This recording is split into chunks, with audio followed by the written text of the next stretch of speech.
Magandang araw po sa lahat ng ating mga kapatid sa iba't ibang panig ng mundo, especially sa mga kapatid natin sa Jordan. Isang magandang umaga po sa ating lahat. Sa mga nakdaang mga araw ay atin pong pinag-usapan ang how to win in life. Ngayon po gusto kong i-welcome ang lahat sa inyo sa bago pong series natin na pinamagatang How to be a Real Disciple. Paano nga ba maging tunay na disipulo ni Kristo o tunay na tagasunod ni Kristo? Yan po ang pag-uusapan natin sa mga susunod na mga linggo. Ang inyo pong mga mangangaral sa inyong iglesia ay mangangaral po sa salitang ito, maging sa ating mga iglesia mula sa Tapicol Oikos Ministry, sa Mission Church, maging sa mga kapatiran natin sa Jordan ng ating pastor, Sister Pinky at saka Sister Diding. Sila po ang mangangaral sa inyo sa mga topics na atin pong pag-uusapan. Ang mga topic po na napapaloob sa pag-aaral na ito ay ito po, the marks of a true or the marks of a disciple. Pangalawa po, count the cost. Pangatlo, carry your cross. Pang-apat, follow Jesus. Number 5, remain in the vine. And lastly, go and make disciples.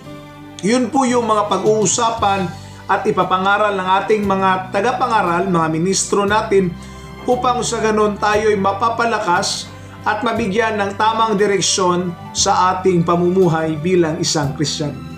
This morning, pahintulutan niyo po ang inyong lingkod na mangaral sa unang topic, the marks of a disciple. Maaring ilan sa atin ay hindi po gusto ang pagbabasa, hindi gusto ang pag-aaral, dahil ika nga, tapos na nga ako mag-aaral babalik na naman sa pag-aaral. Pero alam niyo po ba, na ang pag-aaral na ito ay naghahatid din sa atin mga kapatid ng mithiin upang lumago. There is always room for improvement. Tayo pa po ay lalago, tayo pa ay magkakaroon pa ng maraming kaalaman. Ngunit ito po ay nangangailangan din ng pag-aaral. Ito'y nagkakahulugan lamang na maglalagay tayo ng sapat na panahon upang tayo ay mapalalim sa Diyos. In the book of Matthew chapter 28 verse 18 to 20, sabi ng Bible, Then Jesus came unto them and said, All authority in heaven and on earth has been given to me. Therefore, go and make disciples of all nations, baptizing them in the name of the Father and of the Son and of the Holy Spirit, and teaching them to obey everything I have commanded you. And surely I am with you always to the very end of the age. Sinabi po ni Jesus sa kanyang mga disciples, this simple great commission, go, teach, baptize, teach.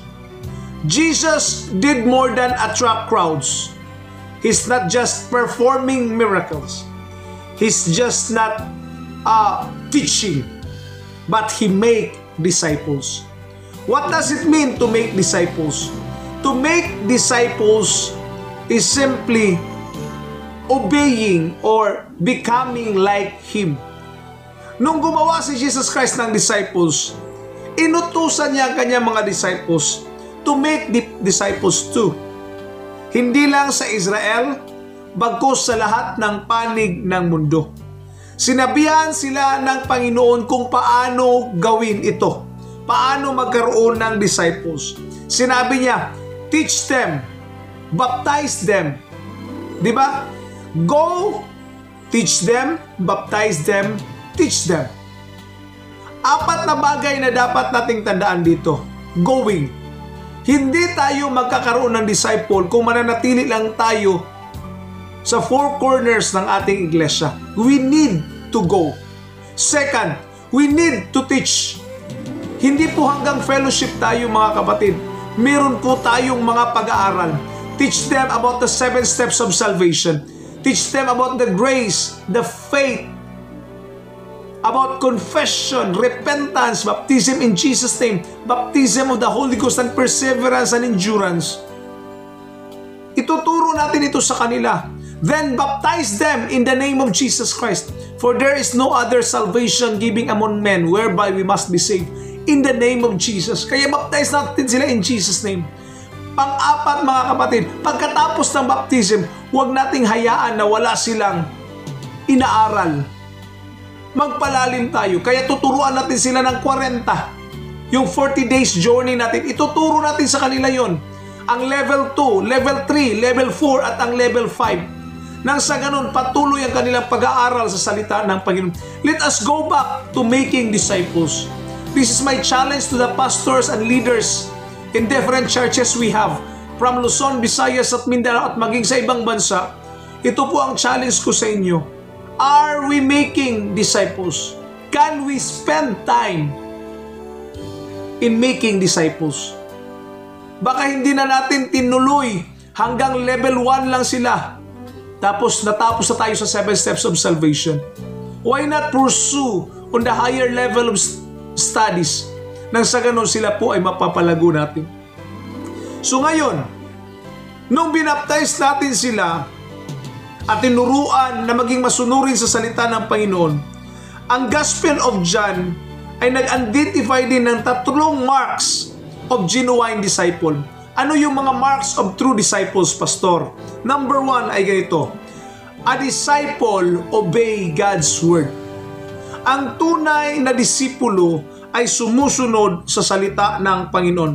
John chapter 8 verse 31 says, to the Jews who had believed him, Jesus said, if you hold to my teaching, you are really my disciples. So the first mark of a disciple is obedience to God's word. Paano natin masasabing tayo mga disipulo ng Diyos kung hindi tayo sumusunod sa kalooban ng Diyos? Hindi tayo sumusunod sa salita ng Diyos. Tayo patuloy na sumusuway. So let's continue to follow the teachings of Jesus. Ano bang ibig sabihin ng to hold on to Jesus' teachings? Ibig sabihin, ipamuhay natin yung mga katuruan ni Jesus Christ. Anong mga katuruan yun? Love one another. Pray for one another. Pray for those who persecute you. Bless them that bless you. Yung mga katuruan na yan ay ating ipamuhay, mga kapatid. Pray without ceasing. Continue to pray one another. Magmahala ng bawat isa. Love God with all of your heart. Love the Lord with all of your heart. And love your neighbor as you love yourself. These are the teachings of Jesus. Ilan lang yun. Meron nga isang libro na nagsasabing 70 commands of Jesus. Hanapin niyo po yung 70 commands of Jesus. Napakarami. And when you have studied them, you will find that there are a lot of things na hindi pa natin na-accomplish. Tuloy tayo mga kapatid sa pangalawa. What is the mark of a genuine disciple? Number 2. A disciple loves others. John chapter 13 verse 35. Ito sinabi, by this all men will know that you are my disciples if you love one another. So the second proof of true disciple is love. What is love? Simply, sasabihin natin, love feelings. No. It's not feelings. How can you say you feel love when God said, love your enemy? Nafe-feel mo ba yung love? The truth is not. It's a decision. Love is not an emotion. It is a decision to care for them despite of what they have done. Bakit mahalaga yung love na yan? Mahalaga yung love na yan, kapatid. Dahil yun yung proof na tunay tayong nagmamahal sa Diyos. Minamahal natin yung mga minamahal ng Diyos. Third, the last thing na gusto kong ibahagi. A disciple bears much fruit. So, this is to my Father's glory that you bear much fruit, showing yourselves to be my disciples. John chapter 15, verse 8. So, ito pa sinabi ng Galatians chapter 5, verse 22. But the fruit of the Spirit is love, joy, peace, patience, kindness, goodness, faithfulness, gentleness, self-control. Against such things there is no law. So the third mark of real disciple is fruit, bunga. Ngayon, ano bang binubunga natin? Namumunga ba tayo sa Espiritu? One of the fruit that should be revealed is the fruit of the Spirit. Second thing, that fruit that we have to consider are the souls that we have won for the Lord. Yung mga kaluluwang nadala natin sa Panginoon, ang tawag niyan, bunga din eh. Bunga sa pananampalataya. Yung bunga ng Espiritu, yung pag-ibig, yung joy, yung peace, mananahan sa atin. Nawa mga kapatid, itong simpleng pangangaral at pagpapaliwanag ay maghahatid nawa ng katiwasayan or ng bagong direksyon para sa atin.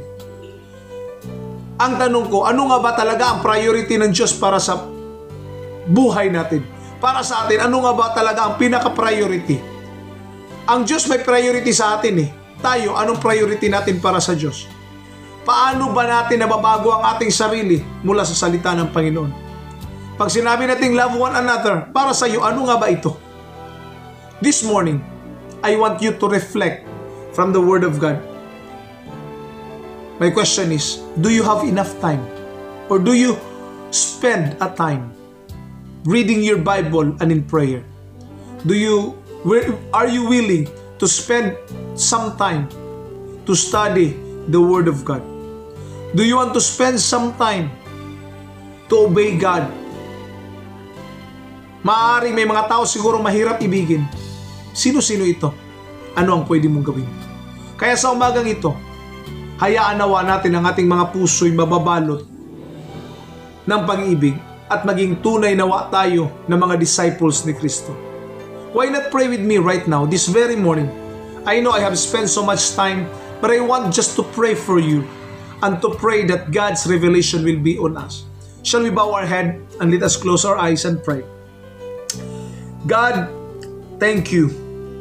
Help us that you would reveal yourself unto us, O God, through your word, and that your word would be a lamp unto our feet and a light unto our path. That we, as we study the word of God, will become more like you. That we will become more and more loving, more and more desiring to be more like you, God. Lord, we pray that you will make us a fruitful disciple, not just simply attending church, but to bear fruits for your kingdom. Lord, there are areas of my life that I need your grace, your patience, and self-control. I want that your love, your joy, your peace will be manifested in my life, even to the lives of my brothers and sisters who are listening this morning. I pray, O God, that you demonstrate your love, O God, to my family, to my friends, that they may also know that you are the great God and Savior of our lives. Thank you, Father, for this day. I-bless ang lahat ng aking mga kapatid sa iba't ibang panig ng mundo, maging sa buong Pilipinas. Sa pangalan ni Jesus. Amen. Once again, maraming salamat sa patuloy na pagsubaybay at patuloy na pagsama sa ating mga pag-aaral sa salita ng Panginoon. Patuloy po tayong magpapalakas mga kapatid hanggang sa susunod nating pagkikita.